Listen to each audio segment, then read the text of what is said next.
అదేవిధంగా చూసుకుంటే నిధుల కోసం మంత్రుల కాళ్ళు మొక్కాల బగ్గుమన్న పోచారం.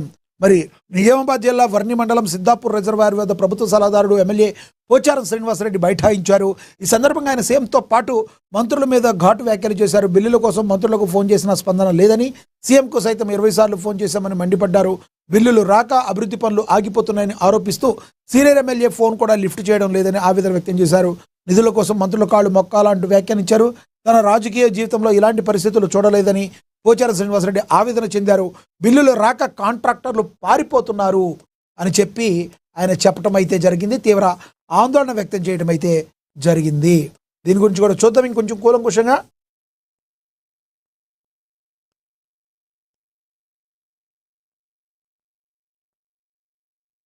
ఇరవై ఏళ్ళు మంత్రిగా పనిచేసిన తనకు ఎవరైనా ఫోన్ చేస్తే అర్ధరాత్రి కూడా స్పందించేవాడిని గుర్తు చేసుకున్నారు. ఇప్పుడున్న మంత్రులు ఫోన్ ఎందుకు మాట్లాడటం లేదని ప్రశ్నించారు. ప్రభుత్వం నుంచి బిల్లులు రూపాయి కూడా రావడం లేదని ఆయన తీవ్ర ఆవేదన వ్యక్తం చేశారు. బిల్లులు రాక వెనక్కి వెళ్ళిపోతున్న కాంట్రాక్టర్ను బతిమిలాడి పనులు చేయించుకునే పరిస్థితి నెలకొందన్నారు. నిధుల మంజూరుపై సమయం ఇవ్వండి అని ఉన్నతాధికారులు పోచారం సర్ది చెప్పడంతో ఆయన ఆందోళన విరమించి ఇంటి బాట పట్టారు. పోచారం పెద్ద మనసుతో అర్థం చేసుకోవాలని పీసీసీ చీఫ్ మహేష్ కుమార్ గౌడ్ అన్నారు. రాష్ట్ర ఆర్థిక పరిస్థితిని పోచారం అర్థం చేసుకోవాలని పీసీసీ చీఫ్ మహేష్ గౌడ్ అన్నారు. గత బీఆర్ఎస్ ప్రభుత్వం 8 లక్షల కోట్ల అప్పు తమ ప్రభుత్వం నెత్తిన పెట్టి పలాయనం చిత్తగించిందని చెప్పుకొచ్చారు.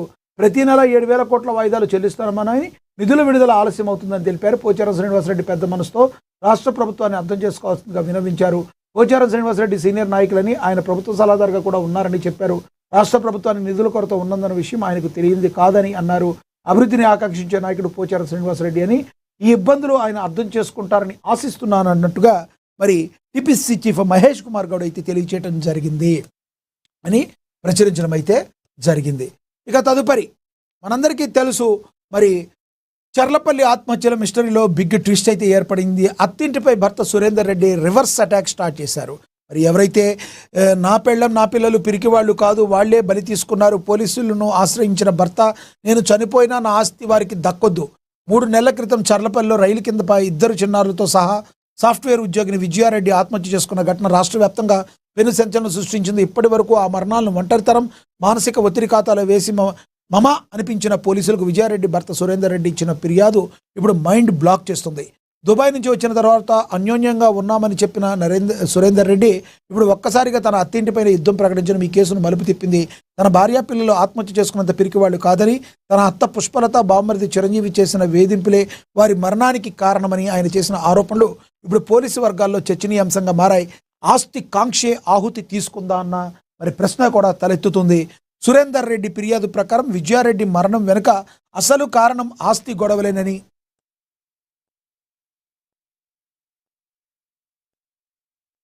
నమ్మిన వాళ్లే తన సంసారాన్ని చిన్నభిన్నం చేశారని ఆవేదన వ్యక్తం చేశారు. భార్య బిడ్డలు పోయి తాను పుట్టెడు దుఃఖంలో ఉంటే వారు చనిపోయిన కేవలం 25 రోజులకి ఆస్తి కోసం అత్తింటి వారు తనను బెదిరించడం మొదలుపెట్టారని ఆయన సంచలన విషయాన్ని బయటపెట్టారు.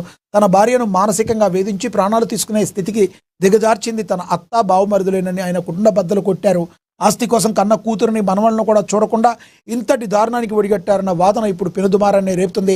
తనకు అత్తింటి వారి నుంచి ప్రాణహాని ఉందని, తనకు రక్షణ కల్పించాలని మరి సురేందర్ రెడ్డి పోలీసులను వేడుకున్నారు. ఒకవేళ నాకేమైనా గన జరిగితే ఆస్తి మొత్తం నా తల్లిదండ్రులకు ఒక ట్రస్టుకు చెందాలి తప్ప ఆ ద్రోహులకు 1 రూపాయి కూడా దక్కకూడదు అని ఆయన ఇప్పటికే వీలునామా రాసినట్లుగా సమాచారం. సొంత వాళ్లే నమ్మించి మోసం చేశారని, తన భార్య ప్రాణాలు తీసుకునేలా పరిస్థితులను సృష్టించారని ఆయన ఆరోపించారు. విజయారెడ్డి ఆత్మహత్య చేసుకున్న సమయంలో ఆమె వద్ద లభించిన వివరాల కంటే ఇప్పుడు సురేందర్ రెడ్డి బయటపడుతున్న వాస్తవాలు ఈ కేసును సరికొత్త కోణంలోకి తీసుకెళ్తున్నాయి. మొదట్లో దీన్ని సాధారణ ఆత్మహత్యగా భావించి కేసును క్లోజ్ చేసే పనిలో ఉన్న పోలీసులకు ఇప్పుడు ఈ ఫిర్యాదు కొత్త సవాల్గా మారింది.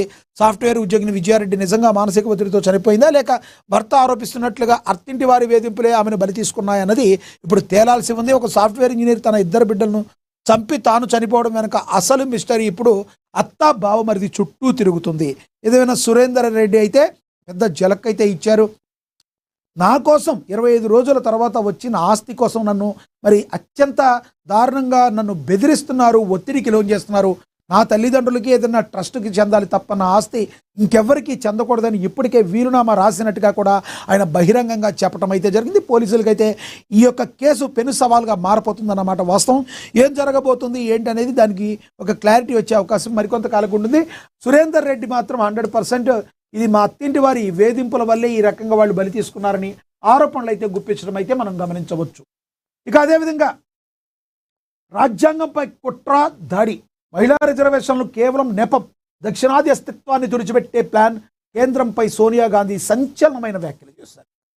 ఎందుకో సోనియా గాంధీకి దక్షిణాది రాష్ట్రాల మీద ఎందుకో విపరీతమైన ప్రేమ కలుగుద్ది అప్పుడప్పుడు కదా. ఇదే దక్షిణాది రాష్ట్రాలపైన మరి ఉమ్మడి ఆంధ్రప్రదేశ్గా ఉన్నప్పుడు ఈ ప్రేమ ఎక్కడికి పోయిందో అందరూ కూడా దాన్ని కూడా ప్రశ్నిస్తారు సోనియా గాంధీ గారిని.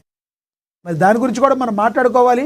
కానీ ప్రస్తుతానికి అప్రస్తుతం కాబట్టి ఇప్పుడు సోనియా గాంధీ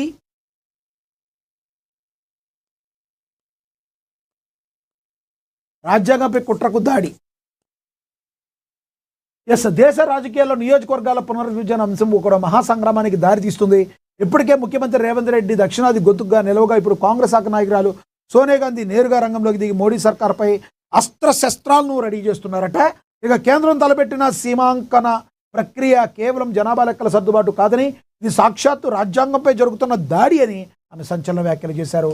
మరి సోమవారం ఒక ప్రముఖ ఆంగ్ల పత్రికలో రాసిన విశ్లేషణాత్మక కథనంలో కేంద్ర ప్రభుత్వం అత్యంత గోప్యంగా అమలు చేస్తున్న ఈ ఖతర్నాక్ ప్లాన్ వెనుక ఉన్న అసలు రంగును ఆమె బయటపెట్టే ప్రయత్నం చేశారు. ఈ నెల 16 నుంచి జరగబోయే పార్లమెంటు ప్రత్యేక సమావేశాల వరకు ఉన్న అసలు ఉద్దేశం మహిళా రిజర్వేషన్లు కాదని, సీమాంకనం పేరిట దేశ రాజకీయ చిత్రపటాన్ని మార్చే కుట్ర జరుగుతుందని సోనియా గాంధీ అయితే ఆరోపించారు. మరి మహిళా రిజర్వేషన్లు ఒక కవచం మాత్రమేనని, మహిళా రిజర్వేషన్ల బిల్లుపై కేంద్రం చూపుతున్న ఉత్సాహం కేవలం ఒక ఐవాష్ అంటే కంటి తుడుపు మాత్రమేనని సోనియా విశ్లేషించారు. అసలు రిజర్వేషన్ల అమలు 2029 వరకు సాగదీయడం వెనుక ఉన్న మర్మం ఏమిటని ఆమె ప్రశ్నించారు.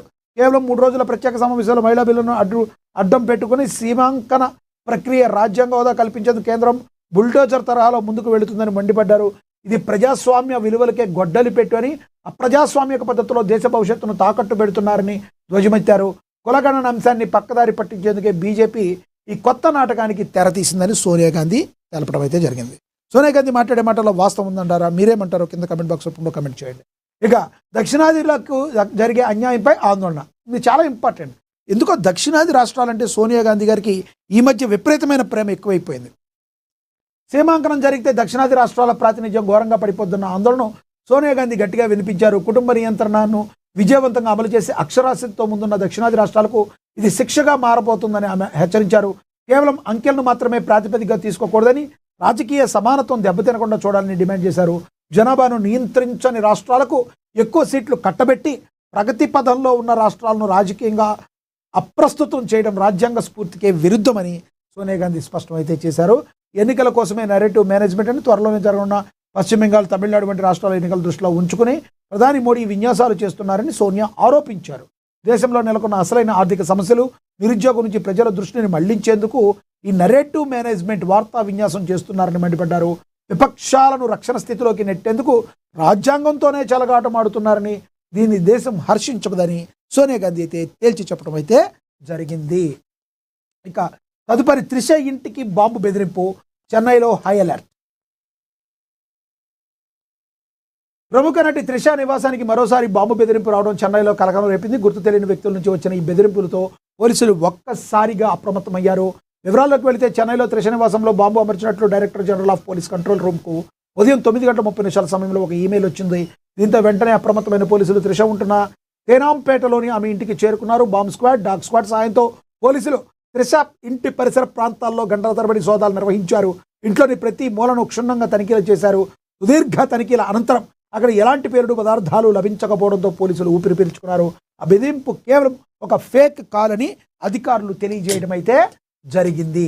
సో ఇలాంటి వాటి వల్ల ఇంకా చాలా ప్రాబ్లం. ప్రతిసారి కూడా నాన్నా పోలీస్ సామెత టైపులో ఉంటే ఎప్పుడన్నా ఏదైనా జరిగే అవకాశం ఉంటుంది. కాబట్టి పోలీస్ అధికారులు కూడా ఎటువంటి పరిస్థితుల్లో రిస్క్ తీసుకోరు. ఏ బెదిరింపు వచ్చినా క్షుణ్ణంగా తనిఖీలు చేయడం వాళ్ళ యొక్క బాధ్యతగా, వాళ్ళ యొక్క విధిగా మరి చేస్తారు. ఇలాంటి బెదిరింపులు చేసే వాళ్ళని ఎవరైనా పట్టుకుని వాళ్ళని మాత్రం కఠినంగా శిక్షించాలని మరి అందరం కూడా కోరుకోవాలి. ఇక కేసీఆర్పై సీతక్క ఫైర్, అంగన్వాడీ ఫోన్ల అంశంపై లీగల్ వార్, మరి ప్రతిష్ట దెబ్బతీస్తే ఊరుకోమని, క్షమాపణ చెప్పకుండా క్రిమినల్ చర్యలు తప్పవని